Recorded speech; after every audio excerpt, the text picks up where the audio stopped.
Donald Trump expects to be arrested on Tuesday for charges connecting to hush money payments to porn star Stormy Daniels in 2016. He posted the following to his Truth Social account.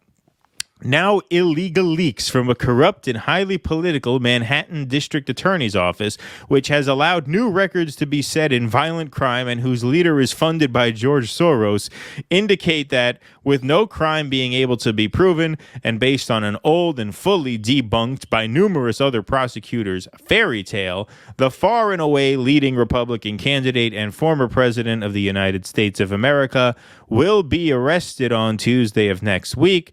Protest, take our nation back. That's a Trump classic. Yep. And Russell will be hanging out on Tuesday, I guess, outside the courthouse to see if there's any protest action going on. If it happens. Yeah, I'll go down there. It's looking like it's going to happen. I mean, I doubt he would tweet that out if it wasn't going to happen. I mean, it seems like something Trump. He wouldn't want to do. Yeah. I mean, if he's expecting it, I think there's a pretty good chance that it will happen. The fact that they haven't denied it implies it'll probably happen. Because it seems like if it was just Trump talking out of his ass, they would have come right out and been like, that's not true at all. No, I think you're right about that. And I think our audience is going to be split on this because we have a pretty viewpoint diverse audience, broadly speaking. Mm-hmm. But I think we have especially, yes, we are very, very proud of that. Absolutely. I think this is a huge mistake. I think this would be a huge mistake to do this. And you say, well, why? Don't we have to establish that when a president breaks the law, he will be held responsible? Isn't a core tenet of our democratic system that no one is above the law? Okay, sure. But if we really believed in that, Trump would not be the first president to ever face prosecution, and he wouldn't be 99% likely the last, right? They're not going to apply this principle across the board now. If they were going to do that across the board, I think some prosecutors might have something to say about the revelations on, yes, the Hunter Biden laptop. I'm sorry. You have a sitting president acting in defiance of his previous administration, meaning the Obama White House's policy towards Ukraine. All of a sudden, Joe Biden, Rambo on Ukraine, when he's president, $100 billion plus in weapons out the door, exacerbating a conflict that is likely to go global and perhaps even nuclear. And you had, I'm sorry, his son. Remember how Trump was going to start a nuclear war? Exactly. His son making $80,000 a month on an energy board of the country that he's funneling this money to. That's not suspicious. We're not going to look into that. That's not of greater consequence than hush money payments to a porn star. This is what I mean. They're not going to apply this evenly. This is not a new day where presidents are held accountable. This is the permanent state doing a hit on a guy who they want to take out. That's all it is. And it's anti-democratic. It is a gross abuse of power, in my view. Yes, I know there are going to be people who think I'm crazy for saying that, but that is how I feel. So hate all you want. Like I said, straight dope here. And I think it's a huge, huge error. And so that's what I think about it. I don't know. After this episode, Keaton, I think we need to flip the side of the screen that we appear on. Right. I think you're the brown in this red-brown alliance. So I should be on the right is what you're saying? I can make that happen right now. Yeah. There we go. I fixed it. Yeah, look at you right-wing maniac. No, I'm going to switch it back because our mirrors, it looks like we're staring at different corners of the room if we do it. But for next time. Honestly, that was my brain couldn't process that. Yeah, so I'll keep it for Okay, so we're in agreement here. If you were going to do this, you should have done it to George Bush. George Bush ordered torture, which is clearly illegal under our laws, right? You're not allowed to do that. So if you were going to do that, you should have done it to Bush and most of his cabinet. Condoleezza, definitely Dick Cheney, Rumsfeld, they all should have been prosecuted. You're going to go after this guy for hush money on a blowjob? That's what you decide to break this 200-year precedent of not prosecuting presidents for their actions in office? You're going to go after him for this, especially, as I was mentioning earlier, stepping on the later segment. My apologies. Yeah, they really don't have grounds for this because you would have to prove intent. You would have to prove that he paid that hush money to circumvent the campaign finance system. If he can argue effectively, well, no, it was because I didn't want my wife to find out. I didn't want this to become to embarrass me in public. Well, then his argument, which has been his argument all along, that he's the victim, actually holds weight. He could go after her for blackmail. Right? That's illegal. He could say he's been blackmailed. How are you going to prove his intent was campaign finance? It sets a very dangerous precedent, and this is in keeping with a lot of what we've been talking about. We've been talking a lot about January 6th and the way the January 6th people were prosecuted, unlike the protesters and rioters. Some did riot, not all, not most, but some did, in the George Floyd protests. Now that you have opened up this door in both cases, you have no idea how frightening this country is going to get when we have our next Republican president, because now you have set a precedent that you prosecute people, right? Next time protesters go burn down a police station, they're going to get the January 6th treatment. And now with you doing this with Trump, who's to say they're not going to prosecute Joe Biden when he leaves office? I'm sure there's enough there. I would bet you there's more there than there is on Trump. What's to stop them? Now you've opened the door and now you've set this precedent. The only way you can think this is a good idea is if you think Democrats or liberals or blue MAGA or even the left, the real left, don't do things that could be prosecuted under the same premises. And if you think that, I don't know where you've been. Even if you feel like the George Floyd protests were justified, which we do, still, if this is the legal precedent you're setting, the damaging property, committing terroristic threats, attempting to overthrow the government, you're burning down a police station, you could definitely prosecute that as domestic terrorism if you want to.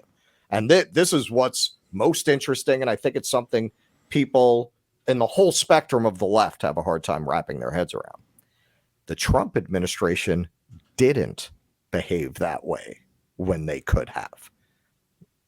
We, given the opportunity, took that approach. Now, the fact that you like these protests and you don't like those has nothing to do with this discussion. Now you have set a legal precedent for how they're going to handle situations like that going forward. And when you try to say you can't do that, they're going to say January 6th. What's your response? Well, that was a bad protest and this is a good one. Is that what you're going to argue? Yeah, look, I just want to make a point because somebody tweeted at us after that episode where we mentioned that difference in treatment between the BLM protests and the January 6th protests. They took issue with that because they claimed that we suggested that there was no crackdown on the BLM protesters, and they linked to a podcast that showed FBI they threw them in those vans. Exactly, sure. and so I just want to make not going clear, to prison for 5 years. Exactly, and it's not going to prison for 5 years, and it's not publishing photos on the internet and encouraging people's neighbors to report anyone who was here so that they can throw the book at them. The numbers are not even in the same league. It's not the same sport. Never mind the same ballpark. We're not saying there was no crackdown. I would never say that, obviously. Right? But out of the 1,000 people at the out of the 10,000 people at the January 6th rally, not even the ones who stormed the Capitol, right? Just the ones who were at the initial rally, the speech. I think there are about 10,000 people there. 1,000 people who were at that event, including many who did not enter the Capitol building, are facing federal charges. Right. That's 10%. Right. How many millions of people marched in the George Floyd protests? It was the largest protest by number of people in the history of the U.S. Let's just say it was 3 million. I think it was far more than that. But as I believe, and please, if I am wrong, please call me out on this, but I believe the number of George Floyd protesters who have been prosecuted with federal crimes is somewhere around 300, a little over 300, out of at least 3 million. It was probably way more than 3 million. Right. But 300 out of 3 million is, if my math is correct here, it's like 1%. 1/10 of 100th of 1%. So you're talking about, on one hand, 10%, and on the other hand, 100th of 1%. Right. It's not to say that, there was no crackdown on BLM protests and there was no infiltration of the BLM movement. I of course there was. I would grant that 100%. I think I wrote about it. It's not proportionally the same. Yeah. I think I wrote an article talking about that because I was covering that from the angle that Democrats went right to blaming Donald Trump when meanwhile their politicians had voted to renew the Patriot Act very recently. How do you think he had those powers to throw those people in those vans? They never make those connections. I'm pretty sure we covered that. We might have even podcasted about it. I think we did. Yeah, we're aware of that, but it's still not the same thing. Next Rick time says, it will be. Yeah, who knows? Absolutely. You set a precedent like this. Rick says Clinton was blown inside the White House. Okay, speaking of him, Bill Clinton, speaking of getting a blowjob inside the White House, he bombed a pharmaceutical factory in Sudan, claiming that it was a chemical weapons factory based on very shoddy intel. That was a classic. Yeah. It was based on very shoddy intel, and he did not bother to vet the intel further to make sure he wasn't bombing a pharmaceutical factory, because the bombing of that factory just so happened to coincide with the date that Monica Lewinsky was set to testify, and he needed to wag the dog. They called it the Monica bombs. Exactly, the Monica bombs. Right now, that, by the way, talk about the ICC. That's a whole different issue. But just in this context, and I'm sorry, there's no evidence. Like I said, this was one of the things when Trump won. I thought maybe, and I thought this for about a day, and then it became very obvious to me that this wasn't going to happen. I thought maybe this will create a new consciousness in America where we start holding the powerful responsible for their shit, because we have such an egregious example of a president who knows no limits, who cares nothing about the limits of his own power, cares nothing for the systems that are put in place to restrain him. Maybe this will create a new conscience, but it didn't. It created bullshit. It created Russiagate. It created Rachel Maddow. It created nothing, right? It's all just crap. And that's the same thing here. Because it was always partisan. Well, yeah, and notice, look, at the same exact time that they're losing their minds about Donald Trump, they're rehabilitating George Bush.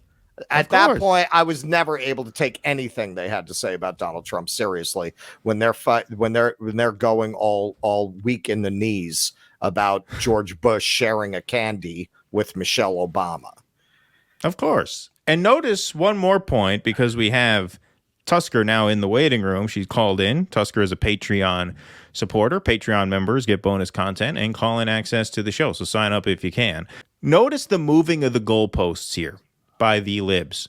Notice during the campaign, it was, we have to defeat Trump to save democracy and restore the soul of the country. Once they did that, turns out they weren't really happy with that. It was only a few months before we now have to arrest Trump and prosecute Trump and jail Trump to save democracy and restore the soul of the country. I thought that was what elections were for. Yeah. I thought you settled scores in a democracy by campaigning and voting and by debating and by letting the popular will dictate the political direction of the country and who wins, who loses, who stays on the field, who goes home. I thought that's how you settle political scores in a democratic political system.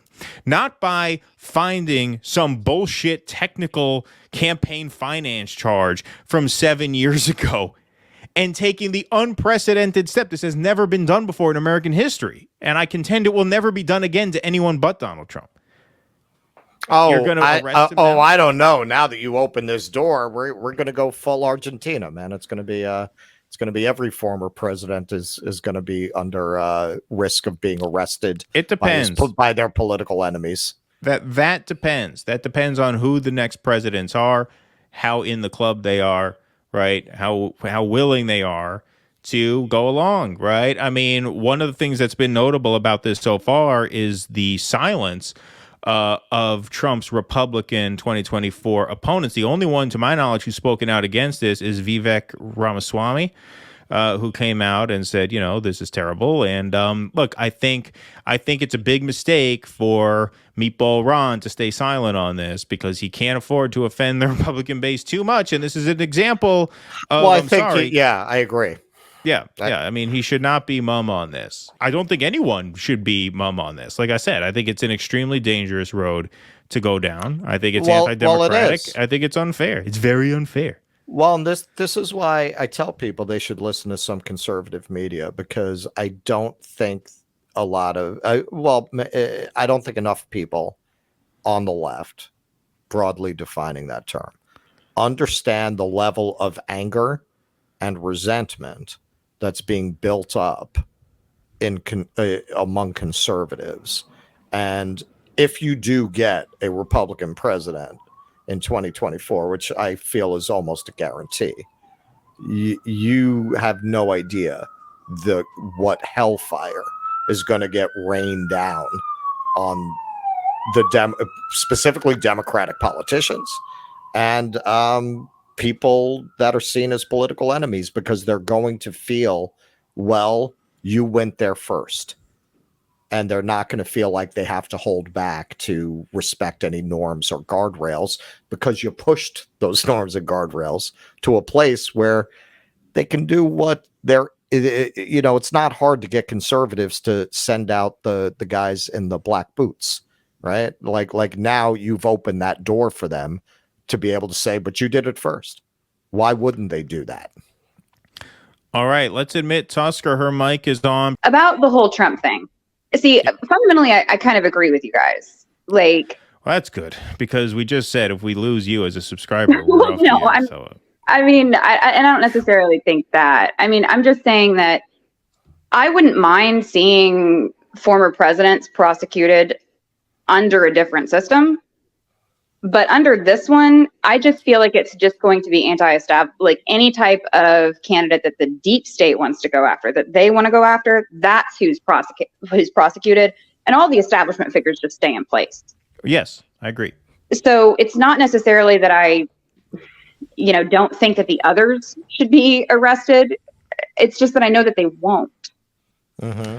Well, this is also being done. One of the reasons I call this anti-democratic is not just because of, the attack on Trump, but this is meant, I believe, to intimidate the Trump base, to delegitimize Trump supporters, to sort of invalidate his entire movement. And I'm not sympathetic on a policy level to his movement, but his supporters have a right in a democratic system to express their views and vote for who they want to vote for. And these all strike me as efforts to just tell them that their mode of participation is not legitimate. And that's why I call this anti-democratic. And a part of me feels like they are trying to bait people into another January 6th type event on Tuesday in order to further,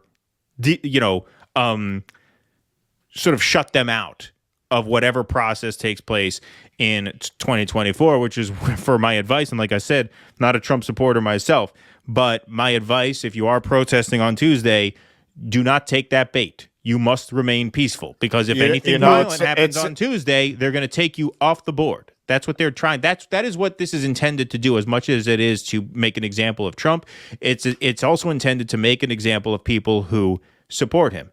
And so do not take the bait. Do not be violent. Do not, protest peacefully if you want to. That's your right. But I really feel like, to Tusker's point, this is directed at anti-establishment figures as a means to not only demonize them, but demonize anyone who, is involved with their campaign or their movement in any way, meaning even, right down to the voter level. I mean, it's interesting you say that, because that is the chatter in conservative media. Like, they are saying you need to be really careful about how you react to this and how you protest don't be stupid. Of course. I mean, if they can learn that from January 6th, I wish that was something that the left would learn in their protests. I mean, it's been a long known thing about agent provocateurs that go to these protests. Right. And it seems like instead what you get, I watched the BLM protest. I mean, they're just the celebration over it, like some of the violence, the destroying things, like all that other type of stuff, just pallets of bricks being left around. And then like, I get like part of it is I get the aesthetic of it. I get, you're showing a sense of revolt and stuff, but normal people don't really like to see that type of stuff happening. Right. No, exactly. Of course. From either side. Well, I mean, that's the thing. You empower the right wing. I mean, it's what John Lennon said. The establishment is going to poke you. They're going to pull your beard. They're going to try to get you angry. And once you get angry, they have you. Once you get violent, they have you, because then they know how to deal with you. Then they know how to handle you. But I think to this point, a reaction like a January 6th style reaction to a potential Trump indictment, arrest, booking him, if he gets booked, he will go, he will surrender himself. He may even take a mug shot, which the libs are going to have a field day with that, circulating the mug shot. We're going to see that on every fucking Ukraine flag waving idiot's, handle for the next few weeks, the Trump mug shot. True that. And then he will post bail, and then he will have to stand trial at a date in the future. We'll see what date gets set. Obviously, he is a candidate for president, so that could really throw a wrench in things. I'm sorry, what's that? I said most likely he'll win. That's what a lot of people are saying. There are a lot of people who are saying that this is a gift to him, that, he will become the president if they do this. And look, I think that's a tough thing to say. Look, ultimately, I got to say, and this sounds like a boring answer to that. Ultimately, I think the fundamentals of 2024 are going to be more or less what they were in the midterms, which is it's the Republicans for the taking if they want it. They have to come up with a few answers to a few questions. Yep. No one wants their 13th century anti-abortion crazy bullshit. Yep. And no one wants the consumer protections of the ACA stripped. They already did away with the individual mandate. That was the most unpopular part of it. Yep. They already did that. So they have to leave people's Medicare and Medicaid alone and find some way not to scare them into thinking that they're ushering in a sort of Handmaid's Tale dystopia, and they'll win. Right. If they can't do that, they might lose. Because to me, that's where the country's at. That's where the swing voters are at. Do I think a Trump indictment might help him in the primary? Yes, especially if DeSantis doesn't come out against it. I think it will be a huge mistake for Ron DeSantis not to condemn this if it happens. It might help Trump in the primary there. But in the general, I think those are the dynamics. Like the Democrats are handing it to the GOP. And it's a question: is the GOP smart enough to just to take it? I think Trump's base is smart enough to understand what goes on with it, and I think that it will be. And I saw someone in the comments earlier saying it would be a Streisand effect. If they were to arrest him and do that stuff, that's literally what it would be. It's unprecedented. It's an attack. Why not these people? Right. Why not Obama? Why not this? And they're just going to have a larger revolt that ultimately ends in the sympathy for Trump. And yes, I think it will help win the primary. And just like you guys are saying, I think the Republicans can win it pretty easily as long as they don't make sort of like just really fundamental mistakes as far as because I would have to say I really underestimated how much the Roe versus Wade thing would have an impact on the midterms. I thought the economy would overrule that. Well, to a certain extent it did. The Republicans did win the popular vote by quite a bit. They won the House, right? But it's just that abortion issue proved too toxic in too many places for Republicans to get the governor's seats and the Senate seats that they needed to really call it a clean sweep. But they're going to have the same problem in 2024 if they don't answer those things. So the general election, to me, that's what it kind of rides on. But you're right in the sense that, look, most people see this as a political prosecution. There's just no question about it. I mean, it's just Which it it's is. such a joke. It is. It Of is. course it is. Like It's if you were ridiculous. going to prosecute a president, there's a long line of people for you to go after. Yep. Okay, most of them are dead, but Bush is still alive. Clinton's Like, if you're still not gonna- alive. Clinton's Come on. still alive. Exactly. I mean, and this is what I'm saying. The next Republican president. Wait, they're going to go after Obama on Fast and Furious. They're going to you've opened the floodgates here to what the possibilities are for a Republican administration in terms of going after Democrats through the legal system. Please clap.